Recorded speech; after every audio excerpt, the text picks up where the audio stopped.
Brenda, you said you wanted to talk about the house and where you go within your settlement. How can I help? Well, the house we've at the moment's probably not actually had it valued, but it's got to be worth nearly 900,000. And Steve feels that he's entitled to a huge amount of that. He wants to sell the house, and he wants to take back everything that he feels he put in. When we met, he had a house which he sold and used that as a deposit. How much was that at the time? About 140,000. And we took on a mortgage for the rest of the money, which we paid for several years. And then he had some redundancy money, and we agreed it'd be a good use to use that money to pay off the rest of the house. So we were mortgage free. And now we're at this stage where, you know, we have to sort out what's going to happen with the house. I think we should go 50-50.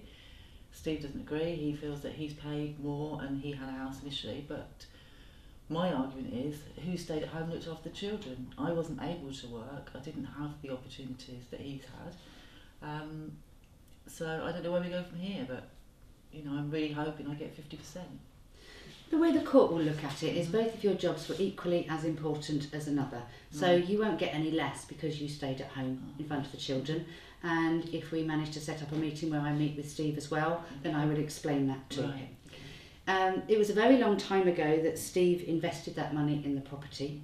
You have been married a very long time, and so unfortunately Steve is not going to be able to accept or to ask that he take that money back before the division of settlement. All right. With regards to his redundancy money, he again used it and put it into the matrimonial home, and so that will now be classed as marital assets.